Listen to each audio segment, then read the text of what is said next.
విశ్వనాథ ఆలయంకు ప్రతి సంవత్సరము వేలాదిగా తరలి వచ్చి భక్తులకు అంగరంగ వైభవంగా జాతర జరుగుతుంటుంది. అలాగే ప్రతి సంవత్సరం రథ పండుగ కార్యక్రమం కన్నుల విందుగా జరుగుతుంటుంది. ప్రతి సంవత్సరం ప్రతి ఇంటికి ఒకరు వచ్చి రథం మీద గుద్దడం మరియు ప్రత్యేకంగా అభినందనలు ఏంటంటే స్వామి ఆంజనేయ స్వామి భక్తులు ఈ రథ కార్యక్రమంలో పాల్గొని విజయవంతం చేస్తున్నారు. కాశీ విశ్వనాథ స్వామి దేవాలయంలో వైశాఖ శుద్ధ ఏకాదశి రోజు రథోత్సవం జరుగుతుంది. అదేవిధంగా దుబ్బాకలోని పురవీధుల గుండా మంగళారతులంతా స్వాగతం పలుకుతూ ఈ రథోత్సవాన్ని విజయవంతం చేశారు. కాశీ విశ్వనాథ ఆలయంకు ప్రతి సంవత్సరము వేలాదిగా తరలి వచ్చి భక్తులకు అంగరంగ వైభవంగా జాతర జరుగుతుంటుంది. అలాగే ప్రతి సంవత్సరం రథ పండుగ కార్యక్రమం కన్నుల విందుగా జరుగుతుంటుంది.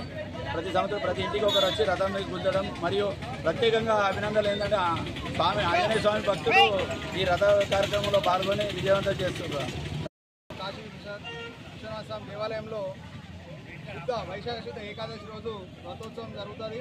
అదేవిధంగా దుబ్బాకలోని పురవీధుల గుండా మంగళారతులంతా స్వాగతం పలుకుతూ ఈ రథోత్సవాన్ని విజయవంతం చేశారు.